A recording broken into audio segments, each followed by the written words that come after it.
Halo, selamat pagi anak-anak kelas 9. Hari ini kita berjumpa lagi dalam pelajaran fisika. Semoga kita semua tetap sehat ya. Anak semua tetap sehat ya. Ya, tetap jaga kesehatan itu wajib ya. Kita akan masih melanjutkan materi kita tentang listrik statis yang beberapa waktu yang lalu sudah kita bahas gitu ya. Tetapi kita sekarang membahas tentang elektroskop. Kalau kemarin kalian sudah bisa menghitung besar muatan listrik pada suatu benda dengan hukum Coulomb, F sama dengan K dikalikan Q1 dikalikan Q2 dibagi dengan R kuadrat. Sekarang kita membahas tentang alat yang digunakan untuk mendeteksi suatu benda bermuatan atau tidak gitu ya. Alat tersebut kita sebut sebagai elektroskop ya.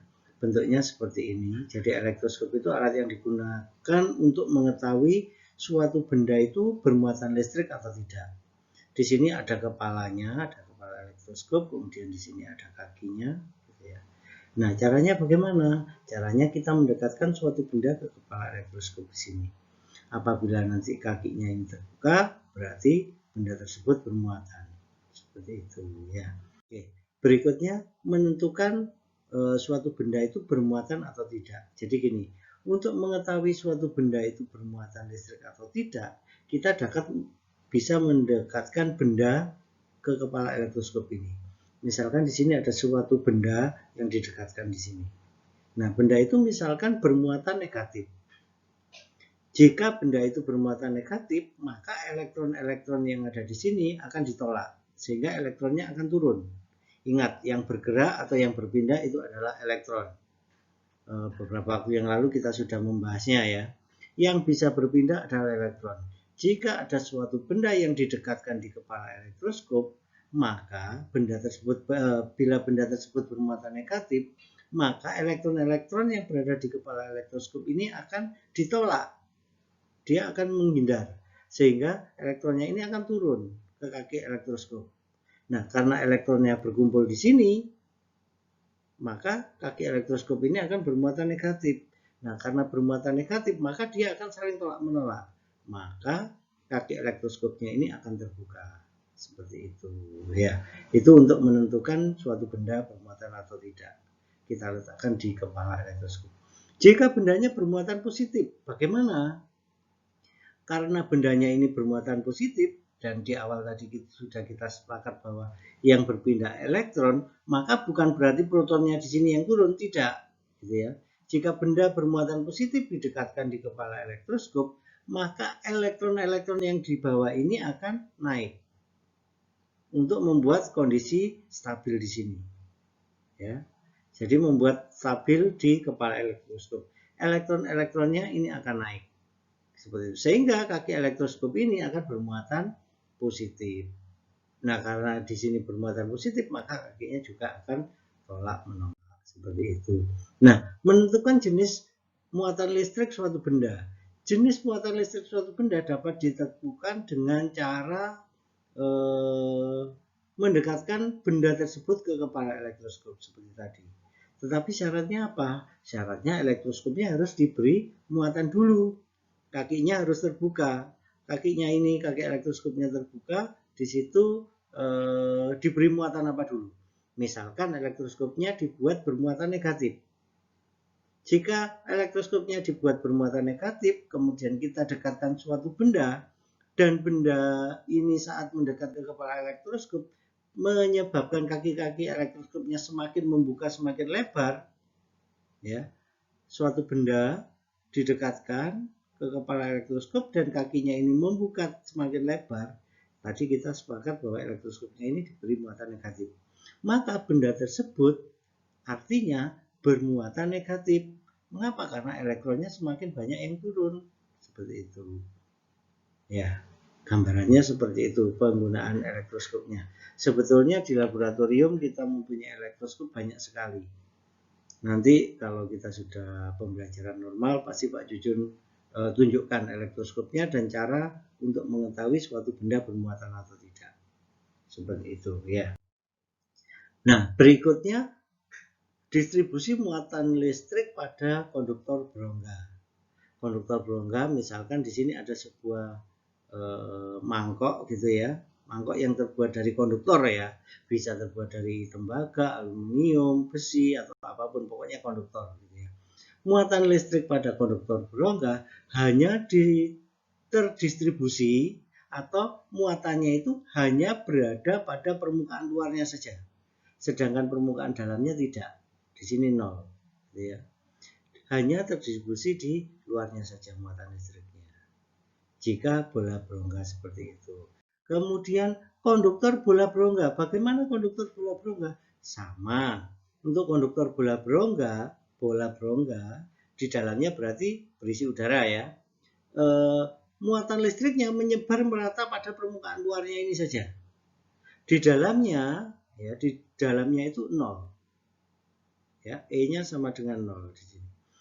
Jadi muatan listriknya berada di luar saja. Seperti itu. Kemudian bagaimana jika bendanya itu berongga dan di sini ada yang runcing seperti ini? Maka distribusi muatan listriknya itu paling banyak itu berada pada bagian yang runcing.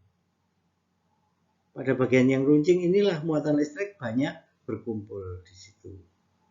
Di dalamnya bagaimana? Sama, di dalamnya itu tidak ada muatan listriknya.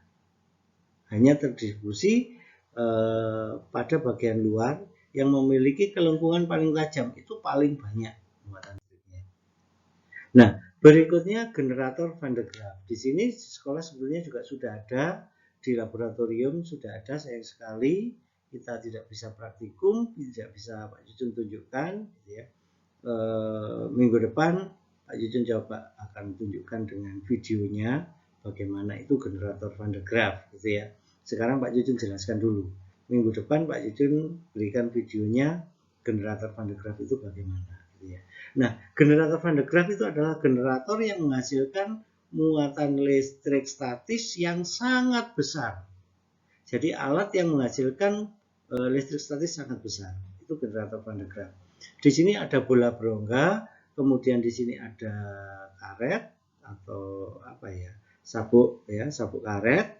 Kemudian di sini ada silinder logam. Ini adalah mesin pemutarnya. Ini silinder politen. Nah, saat ini akan berputar ya, saat ini mesinnya dinyalakan, ini akan berputar. Akan berputar.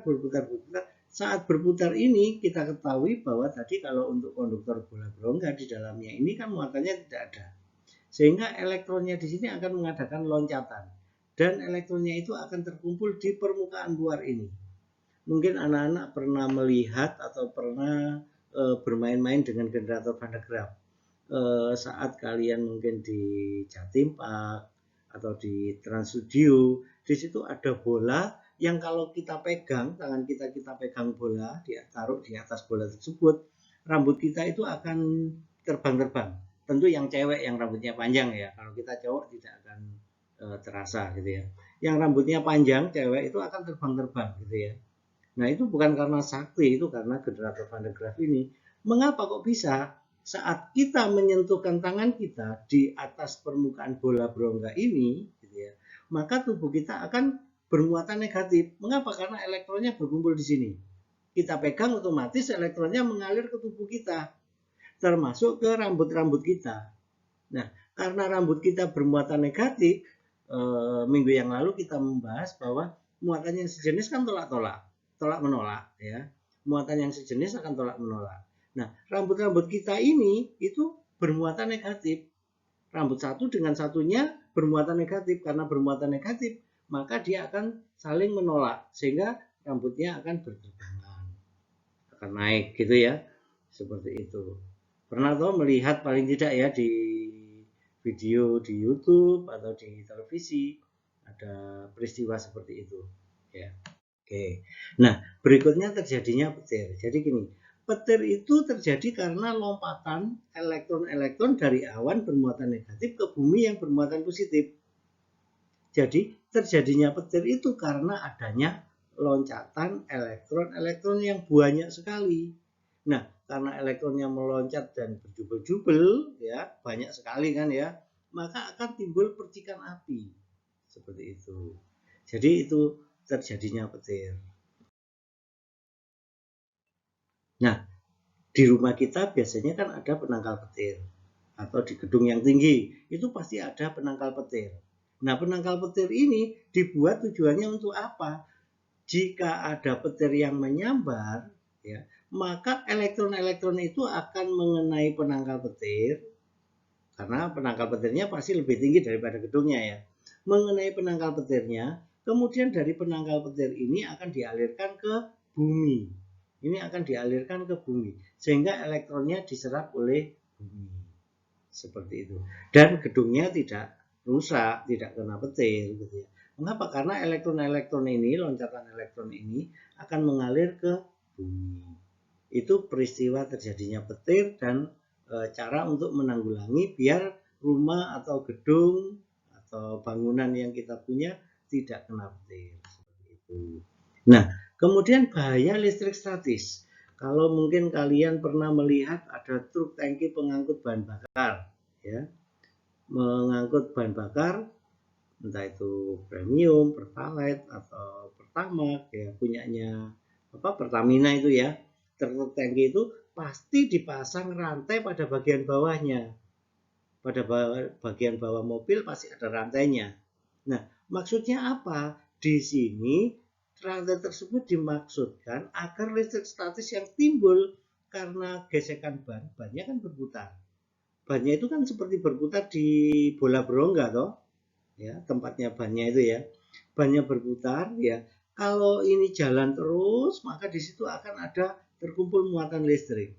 Nah, untuk menghindari lompatan elektron yang banyak seperti itu sehingga menjadi timbul percikan api, maka di situ di bawah mobil dipasang rantai yang menjuntai, mendekati atau bahkan menyentuh pada jalan. Tujuannya apa? Elektronnya mengalir kembali ke bumi sehingga tidak membahayakan muatan tangkinya. Ya, bahan bakarnya tidak terbakar. Gambarannya seperti itu. Nah, kemudian penggunaan listrik statis. Untuk apa sih listrik statis itu? Nah, sebetulnya penggunaan listrik statis itu banyak sekali. Contohnya adalah untuk cerobong asap, mesin fotokopi, kemudian pengecatan mobil, ya, agar mobil dapat dicat dengan rata dan hasilnya baik, maka badan mobil diberi muatan listrik yang berbeda dengan muatan listrik pada catnya. Misalkan mobilnya dibuat bermuatan positif, sedangkan catnya dibuat bermuatan negatif. Saat catnya disemprotkan, maka karena muatan mobil dan catnya berbeda, maka dia akan tarik-menarik. Sehingga dengan demikian cat dapat menempel dengan kuat dan merata pada mobil. Contohnya seperti itu. Kemudian mesin fotokopi, ya. Mesin fotokopi itu memanfaatkan konsep listrik statis dan optik. Mesin ini memanfaatkan sifat unik dari logam selenium, yaitu dapat mengantarkan listrik ketika terkena cahaya dan tidak mengantarkan listrik ketika tidak terkena cahaya. Makanya mesin fotokopi itu kan ada cahayanya toh. Pernah mengamati nggak kalau kalian fotokopi? Ada cahayanya. Nah, di situ akan terjadi lompatan-lompatan elektron, ya, di mana tinta-tintanya itu dibuat bermuatan. Sehingga karena tintanya bermuatan, dia akhirnya menempel di kertas. Seperti itu. Itu adalah penggunaan listrik statis. Nah, anak-anak, berikutnya kalian kerjakan soal-soal pada buku kerja halaman 9 sampai 14 ya. Minggu depan akan kita bahas bersama ya. Kalian kerjakan soal-soal yang ada di buku kerja kalian ya, halaman 9 sampai 14. Soal ini memang tidak dikumpulkan, tapi sewaktu-waktu nanti Pak Jujun akan adakan tagihan. Kalau sudah ada tagihan berarti kalian harus mengumpulkan ya. Ingat, meskipun sekarang Pak Jujun tidak menagihnya, tidak mengumpulkannya kalian saat ini, tapi kalian harus mengerjakan.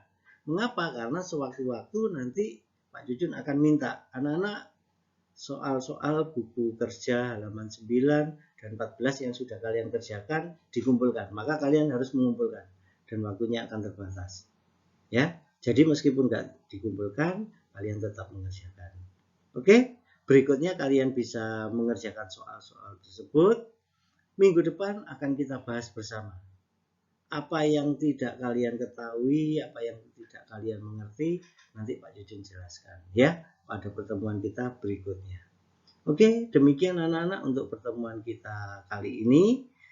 Kurang lebih kita pembelajarannya ini 20 menit, sedangkan yang 40 menit kalian pakai mengerjakan ini, soal-soal itu. Kalau tidak selesai, nanti sore atau nanti malam kalian bisa melanjutkan lagi untuk mengerjakannya. Oke, demikian pembelajaran kita pada pagi hari ini. Tetap jaga kesehatan, tetap kalian harus makan makanan yang bernutrisi cukup, jangan suka begadang, dikurangi main gamenya ya. Yang cowok-cowok itu biasanya suka main game, tolong kalian kerjakan soal-soal itu ya. Oke, demikian pembelajaran hari ini, sampai jumpa minggu depan. Selamat pagi, Tuhan memberkati.